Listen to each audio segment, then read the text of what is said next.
मुनीर साहब, वो जो हम तो कह रहे थे कि वाह जी वाह तो कितना सेट है, तो वो उधर से उन्होंने कर दिया कि रीसेट है।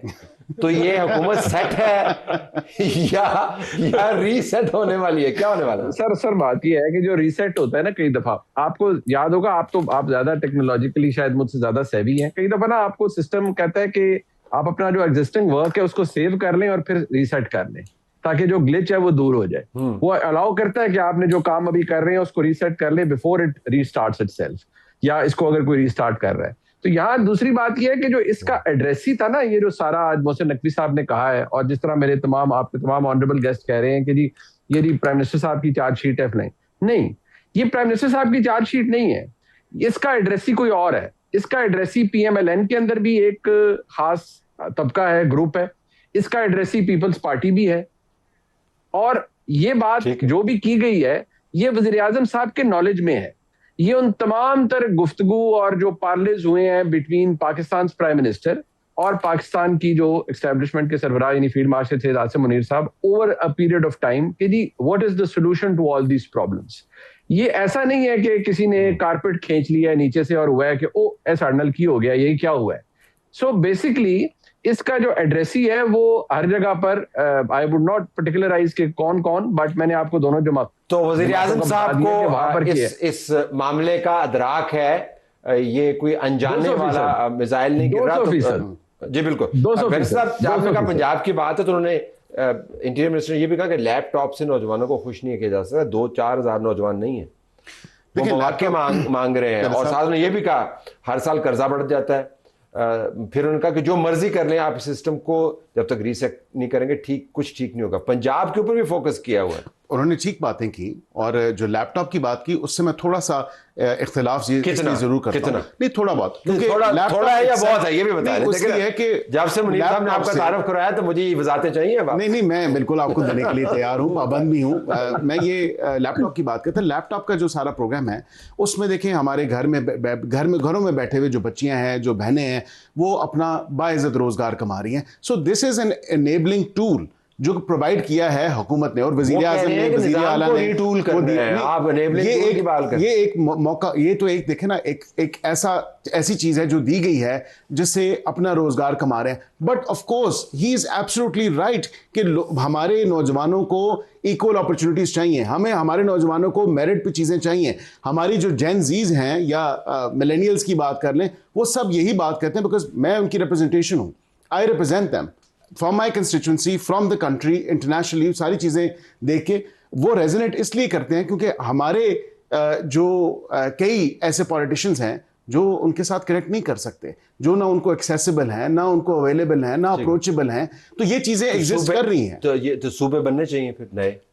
गवर्नेंस की इश्यूज हैं, मैं उसमें बिल्कुल ये कहूँगा सूबे बनने चाहिए कि नहीं। देखिए, गवर्नेंस की इश्यूज को एड्रेस करने के लिए अगर सूबों एडमिनिस्ट्रेटिव यूनिट्स की बात करें, सूबों की बात करें, बिल्कुल chief minister Lahore, chief minister Sargodha, chief minister Faisalabad division का भी एक चीफ मिनिस्टर होना चाहिए। मैं बता रहा हूँ यही प्लान है। ये डिवीजनों की बात नहीं हो रही, ये सूबों की बात हो रही। मैं तो ये कहता हूँ कि बेहतर एडमिनिस्ट्रेटिव यूनिट्स हो ताकि गवर्नेंस के स्ट्रक्चर बेहतर हो, गवर्नेंस बेहतर हो ओवरऑल। हुकूमत को परेशान, वो मुनीब साहब कह रहे हैं कि प्राइम मिनिस्टर साहब को पता है इन बातों का। अच्छा जी, चलेंगे। तो कह रहे हैं नून के अंदर किसी और कंस्टिट्यूएंसी को, नवाज शरीफ साहब ही होंगे ना जिनको बताया जा रहा है। देखिए, मिनिस्टर वकील साहब अभी कह रहे थे कि मैं रिप्रेजेंटेटिव हूँ जेनजी का। मेरा ख्याल है ये शुक्र है नहीं कहते, मैं बेबी बूमर्स का भी और साइलेंट जनरेशन का भी मैं अच्छा, मसला ये कि वैसे तो ये सिर्फ प्लेनेट से आगे निकलने की कोशिश कर रहे थे रिप्रेजेंटेशन में। तो चले, देखिए बात ये है कि तरह साहब ऑन अ सीरियस नोट, देखें मसला ये है कि डेमोक्रेसी, या हम ये बड़ी दफ़ा देख चुके हैं कि ये मसला है, फलाना मसला एक ही है। देखिए मसला एक है। मैं हमेशा कहता हूँ कि जो no election is better than a rigged election. ठीक, रिग्ड इलेक्शन ने कभी आज तक दुनिया की तारीख के अंदर कभी कोई स्टेबल सिस्टम नहीं उसे प्रोड्यूस किया। लेकिन मैं एक छोटी सी मिसाल दूंगा। अमेरिका में जो सबसे रिग्ड इलेक्शन है या अनफेयर इलेक्शन है वो 1876 का इलेक्शन था। उसके बाद से जो एक नया एरा निकला उसे कहते हैं जिम क्रो एरा कहते हैं। उसके बाद जो सेग्रीगेशन हुई, फिर 90 साल लगे, सिविल राइट मूवमेंट ने आके ख़त्म किया। अमेरिका में जो रिकन्स्ट्रक्शन का एरा था सारा उसको रिवर्स भी होने लगा, हो गया था कुछ हद तक। देखिए हमारा मसला सिर्फ एक है। देखिए मैं बताऊँ, हमारा हमसाया मुल्क है ना, वो हमसे ज़्यादा वो कोई वो समझदार है ना हमसे वो लायक है। 4 प्राइम मिनिस्टर का जो टर्न्योर है इंडिया के अंदर वो 55 साल है। हमारे यहाँ जो 4 प्राइम मिनिस्टर, जो मोस्ट पॉपुलर प्राइम मिनिस्टर हैं 4, उनका टर्न्योर सिर्फ 22 साल है। देखिए जो कंसिस्टेंसी है ना, देखिए कंपाउंडिंग, बरतानिया के तो 10 साल में 7 प्राइम मिनिस्टर। देखिए माशाल्लाह बरतानिया की फिर हालत भी आप देख लें, जो जब उन्होंने ये हरकत की है ना, उसके बाद आप देखें कि उन्होंने, उसके बाद उनकी जो ग्रोथ देख लें, उन मुल्क का निज़ाम देख लें, आप वहाँ पे चीज़ों की हालत देख लें। लेकिन वो अपने निज़ाम को तोड़ के उन्होंने प्राइम मिनिस्टर निज़ाम के अंदर और एक चीज़ और है, देखिए सिस्टम रीसेट पे आया ना। देखिए सिस्टम रीसेट, देखिए उससे आप क्या होना चाहिए इलेक्शन। देखिए मेरी बात सुनिए तलत साहब, इलेक्शन क्या है? Election is every 5 year you reset the system. अगर लोग मुतमिन हैं तो लोग उसके साथ चले जाते हैं, अगर लोग नहीं मुतमिन होते तो लोग उससे 4 साल बाद 5 साल बाद लोग उसको रीसेट। क्या नए इलेक्शन की बात कर रहे हैं? ये तो कोई और नहीं, मैं तो आपको अपनी डेफिनेशन बता रहा हूं। ये किसकी बात? देखें हमने तजर्बा कुछ होने लगा है। देखें कंसिस्टेंसी जो है ना, जो कंपाउंडिंग है, आप निज़ाम को जब चलाएंगे और फिर देखें 2 प्रिंसिपल के ऊपर, फेयरनेस और कंसिस्टेंसी की बेसिस के ऊपर जब आप चलाएंगे, जब आप फ्री एंड फेयर इलेक्शन करवाएंगे, हमें जो अच्छा उसके बाद जो अवाम के नुमाइंदे जिस तरह की उसकी शक्ल डालना चाहें उस निज़ाम को, जिस तरह वो चलाना चाहें अवाम की मंशा के साथ, वो तो आइडियल है ना, इसके ऊपर आए ना। लेकिन ये देखिए मेरे ख्याल में, मैं तो ये समझता हूँ, देखें इसमें तो कोई क्लैरिटी नहीं है। देखिए सुना रही, देखिए मेरी बात भी तो काफी सारी। अच्छा अभी ये मैं इनको बता रहे थे, कह रहे थे कि मैं कुछ हद तक मुतमिन, कुछ हद तक मुतमिन नहीं। बिरसे वकील साहब भी थोड़े कुछ सहमे लग रहे हैं मुझे आज। नहीं मैं तो देखें, मैंने अपना जाती व्यू दिया, पार्टी का क्या व्यू है, क़यादत क्या डिसाइड करती है, दैट्स अनदर। नाज साहब को मैं बीच में लाना चाहिए। मैंने तो कहा कि बिल्कुल गवर्नेंस आपकी जमात का मौक़िफ़ सूबों के ऊपर बड़ा वाज़ेह है।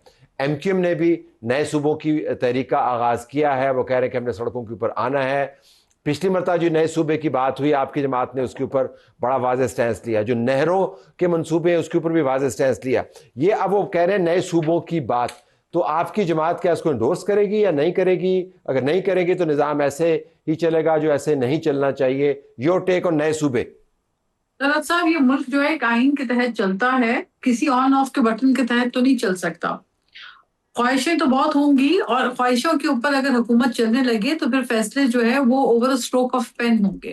मेरा ख्याल है पार्लियामेंट और असेंबली जो है वो अवामी नुमाइंदगान की वो जगह है जहाँ पे बड़े बड़े फैसले जो है वहीं पर ही किए जाते हैं और एक कंसल्टेशन के साथ किए जाते हैं। मगर यहाँ पे आए दिन अगर नए सूबे की बात होती है, और स्पेशली देखिए एमके में एक सियासी जमात आप उसको कहें या जो भी रिप्रेजेंटेशन उनकी है, कराची तक महदूद है। अब वो कहते हैं कराची को एक सूबा बना दें। कल को एक पार्टी अगर सिर्फ नवाबशाह तक हो महदूद तो वो कहे नवाबशाह को खुदा न खास्ता सूबा बना दे अलग। कोई अगर जो है वो सिर्फ पेशावर तक महदूद तो वो कहे पेशावर को अलग सूबा बना दे। तो ये ख्वाहिशात के ऊपर तो सूबे नहीं बनते। निजाम को रीसेट करेंगे तो सूबे भी बन जाएगा, वरना निजाम को कहते हैं कि ये कहा गया कि 70-80 साल से ये नहीं चल रहा। ये जो ख्वाहिशात है ना, ये जो इस किस्म की, देखिए सिंध की आवाम जो है वो डिसाइड करेगी वेदर दे वांट अ सूबा और they don't want. The answer is no.